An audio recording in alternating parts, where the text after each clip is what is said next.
मेरे साथ अभी ये दो सुपर हीरोज़ हैं, सूरज है और ये सुपर डुपर स्टार। और सूरज, लोग आपको देखना चाहते हैं, आपसे बात करना चाहते हैं, इंटरव्यू क्यों नहीं देते? मेन आदमी है, मेन आदमी। मुझे इंटरव्यू देने एक तो हिंदी आती नहीं ठीक से। अरे अंग्रेजी में पूछ लूंगी यार। बिल्कुल, मेरे बिहाफ पे सारे सवालों का जवाब चॉकलेट देगा। सारे सवालों के प्रश्न यहाँ कैमरा, यहाँ ये स्टार है जो इंटरव्यू बहुत दे चुका है, इसको बहुत एक्सपीरियंस है, so he is the right person to ask all the questions. देखिए ये okay, now you are caught. Chocolate pie, एक तो मैं real registered name chocolate pie single है। इसके बारे में आप कोई क्वेश्चंस नहीं पूछेंगे। सो जब ये मेरे साथ हैं तो इनसे मैं पूछती हूँ, ये नाम का बड़ा चक्कर है यार। चॉकलेट, आई मीन लोग आपको अपने पर्स में रखना पसंद करते हैं या आपको दिल में रखना पसंद करते हैं? मैंने ये नाम 2015 में लीगली चेंज किया, और जब मैंने ये नाम चेंज किया तो चेंज करने के पीछे 2-3 रीजंस थे। एक तो I wanted something which is very unique, which is easy to remember and difficult to forget. So मेरा एक्सपीरियंस ये है, लोग मुझे कहीं पर भी, किसी भी एयरपोर्ट पे या किसी भी कंट्री में कहीं मिलते हैं, सेम नाम से, शक्ल से शायद वो मुझे याद ना रखें 5 मिनट के बाद, बट 2 साल के बाद भी वो बोलते हैं हाँ we met somebody by the name of chocolate. So that's a unique name and easy to remember and difficult to forget. That's what the purpose was and it's getting fulfilled. And industry में धीरे धीरे नाम ये अच्छा है, popular हो रहा है by God's grace and सब लोगों की blessings है.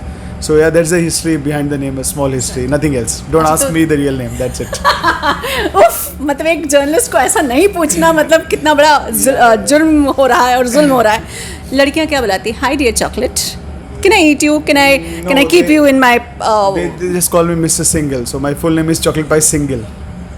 So whenever I go to like any airport or check-in or hotel, so they start like Mr. Single and I'm sorted for the life. क्या एकदम सोची समझी बात है ना, लड़कियों के सामने अपना इंप्रेशन जम जाता है सिर्फ I'm नाम just से ही। kidding. I'm just kidding. That's the unique name I wanted to keep. So I am single basically. The caste is single. So I changed it to single. And chocolate boy करते थे लोग, so उससे chocolate pie कर लिया मैंने, है ना? तो chocolate pie single. It's rhyming. Nothing else. No logic behind this name. Just a unique name I wanted to keep. That's it. Uniqueness तो आपकी ये भी है कि जहाँ जहाँ ये मैग्निफिसेंट 4 की बातें हो रही हैं वहाँ पर आपको बहुत प्यार मिलता है। सच बताइए, कहाँ से आप का मैग्निफिसेंट 4 का और आपका एक साथ सफ़र शुरू हुआ? Well, we started this tour with the international tour with the UK. So first tour हमारा UK था under the flagship of Rock On. Mr. Vijay Bola gave this opportunity. I had curated more than 150 shows around the world. I started my journey in 2019 when Salman Ali ji winner बने थे। सलमान अली 2019 में Indian idol 10 के winner बने थे। तब मेरी journey start हुई थी आइडल्स के साथ। तब से मैं आइडल्स को मैनेज कर रहा था। सो अभी मुझे रॉक ऑन की तरफ से अपॉर्चुनिटी मिली and Suraj is a very dear friend, is like a elder brother. तो वहाँ से हम लोगों ने एक साथ शुरू किया और यूके के हमारे शोज़ हुए, वहाँ के शोज़ हुए, कुछ 7 to 8 शोज़ थे हमारे। फिर कनाडा का एक टूर था, हमने सेकंड टूर वो किया। सो रफली हम लोग अभी 15 शोज़ कर चुके हैं आइडल 12 के मैग्निफिसेंट के। बहुत ही टैलेंटेड बच्चे हैं। मतलब मैं अगर किसी के बारे में कुछ बोलूँगा तो ऐसा हो जाएगा कि मतलब बहुत पुरानी बात है। एक बार दिलीप साहब ने लता जी और किशोरदा के लिए बोला था कि अगर मैं कुछ तारीफ़ करूँगा तो सूरज को दिया दिखाने वाली बात है। I will say the same thing, अगर मैं इन बच्चों के बारे में कुछ भी बोलूँगा तो I will repeat the same dialogue. मैं उतना बड़ा नहीं हूँ बट ये बहुत टैलेंटेड है। अगर मैं किसी के बारे में कुछ भी बोलूँ तो सूरज को दिया दिखाने वाली बात है। Of stage and on stage उनका जो ऑरा है, मेरे को अभी भी गूज़बम्स आ रहे हैं उनकी बात करते करते। मतलब आई हैव सीन देम, मतलब बहुत क्लोजली मैंने उनके साथ काम किया है। रिहर्सल्स में हो, स्टेज पे हो, मैंने उनको कोई अलग सा गाना गाने को बोला हो। जैसे लास्ट एक मैं बताता हूँ, हमारा टोरंटो का शो था, उसमें सब जो ऑडियंस थी हमें पता लगा कि सब ओल्ड लोग आने वाले हैं 50 के ऊपर। तो हम लोगों ने डिसाइड किया कुछ ओल्ड गाने डालते हैं। लास्ट मोमेंट में हम लोगों ने डिसाइड किया, आप यकीन नहीं करेंगे, 2 घंटे पहले हम लोगों ने 2 गाने सेलेक्ट किए एंड पवन एंड अरुणिता, दानिश, साइली सब ने किया। पवन एंड अरुणिता ने एक गाना सेलेक्ट किया, आँखों में हमने आपके सपने सजाए हैं। It was a last minute, मैंने कहा कि ये वाला गाना करते हैं और हुस्न पहाड़ों का करते हैं and they just got it. Arunita को वो गाना याद भी नहीं था। जैसे जैसे मेकअप और रेडी हो रही थी वो गाना सुन रही है, देख रही है एंड स्टेज पे दे जस्ट कॉपीड लाइक, मतलब आई वॉज फीलिंग अमेज। मेरे पास वो वीडियो नहीं है बिकॉज मैं साइड में खड़ा क्यूरेट कर रहा था। I would have gone like you know in front of stage and made the video. इतना प्यारा गाया उन लोगों ने, it was like a dream come true. कि इतने अच्छे आर्टिस्ट के साथ काम करने को मिल रहा है, इतने हम्बल आर्टिस्ट हैं और मतलब जो आप बोलते हैं वो सुनते हैं। इतना स्टेचर है इनका मतलब इंटरनेशनल लेवल पे कि इतना फेम है उन लोगों के पास, इतना सब कुछ है, उसके बाद भी they are so humble. I pray to God every day कि ये ऐसे ही हम्बल रहें, ऐसे ही काम करते रहें, फेम सर पे ना चढ़े, ठीक है। मैंने बहुत सारे लोगों को देखा है, बहुत सारे आइडल्स को देखा है, बट मैं नहीं कहूँगा they are different, every year यही बोलते हैं हम लोग दे आर डिफरेंट, बट मैं एक बात बोलना चाहता हूँ कि हाँ कुछ अलग है इन लोगों में। ऐसा रियलिटी स्टार्स वाली बात नहीं लग रही मुझे, रियलिटी स्टार्स वाली चीज़ नहीं है, बहुत ज़्यादा टैलेंटेड है। तो आइडल्स काफ़ी अच्छा मतलब कर रहा है। 2000 अपना ये आइडल 10 से मैंने देखा है बहुत ज़्यादा टैलेंटेड।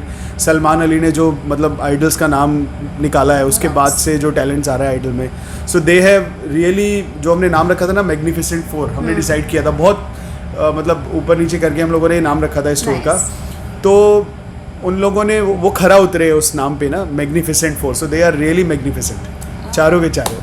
अच्छा, आगे ये एक तो इनसे ये पूछते हैं, ये क्यूरेटर क्या होता है? मतलब जितना मैंने पढ़ा है गूगल में और डिक्शनरी में मुझे उतना मालूम है, लेकिन एग्जैक्टली क्या करते हो आप? तो basically curator is a word which comes from the western music. So whenever there is a symphony orchestra, so curator होता है जो पूरा ऑर्केस्ट्रा को क्यूरेट करता है, म्यूज़िक शीट्स को मतलब असेंबल करता है और पूरा क्यूरेट करता है, म्यूज़िक क्यूरेट करता है स्टार्टिंग फ्रॉम कौन सा म्यूज़िक कब से आएगा और कहाँ ब्रेक हैं। आपने देखा होगा सोनू जी ने एक शो किया था लंदन में विद बर्मिंघम ऑर्केस्ट्रा, तो वहाँ पर एक क्यूरेटर खड़ा था, माइकल सील करके नाम था उनका। He is one of the greatest curator of Birmingham orchestra. So he was curating कि कौन सा कहाँ पॉज आना है, मतलब he has the entire sheet of songs and बाकी सब लोग अपना अपना पार्ट बजा रहे हैं। तो वेस्टर्न म्यूजिक में curator definition I, who is producing the music, who is managing the music, मतलब वो जो दो छड़ी लेके करते हैं, दैट्स अ क्यूरेटर। अब इंडियन म्यूजिक में जो हमारा क्यूरेटर का जो डेफिनेशन है वो सिंपल है कि देखो अब हम लोग गाने नहीं सिखा रहे इन लोगों को, ठीक है, गाने इन लोगों को गाने हैं, तो starting from the selection of songs, कौन सा सॉन्ग किसके बाद आएगा और म्यूज़िक कैसा अरेंजमेंट, बिकॉज हम लोग दोबारा अरेंज करते हैं म्यूज़िक, ओरिजिनल म्यूज़िक नहीं रखते, नया म्यूज़िक अरेंज करते हैं, इसमें कुछ अलग पार्ट करना है म्यूज़िक का, इसमें हमें कुछ अलग चाहिए। तो basically curating the entire music, curating the entire show, back stage संभालना, मतलब उसमें काफ़ी सब चीज़ें आती हैं, कौन सा सॉन्ग किसके बाद आएगा। नाउ मार्केट के हिसाब से लेट्स से लंदन की जो मार्केट है वहाँ सुनने वाले लोग हैं, वहाँ पे आप लिरिकली साउंड गाने देंगे तो बहुत अच्छे लगते हैं लोगों को। लेस्टर की पब्लिक है तो गुजराती है, अभी बर्मिंघम की पब्लिक है और मैनचेस्टर की पब्लिक है वो डांस वाली पब्लिक है, वहाँ पे डांस वाले गाने चाहिए। सो क्यूरेशन इज़ अंडरस्टैंडिंग द मिजाज ऑफ पब्लिक, उसके हिसाब से आप गाने सिलेक्शन दो, कौन से सिंगर पे कौन से गाने अच्छे लगेंगे। अभी मैं पवन को बोलूँ कि तुम कोई डांस नंबर गा लो दिलेर मेहंदी का, that will be a different thing to try, but show में नहीं अच्छा लगेगा, अभी दानिश कर सकता है। So curating is all about it कि कौन सा गाना किस पे मैच करेगा, किस गाने के बाद कौन सा गाना आना चाहिए, कौन सी जगह की कौन सी पब्लिक है, so you should have a knowledge.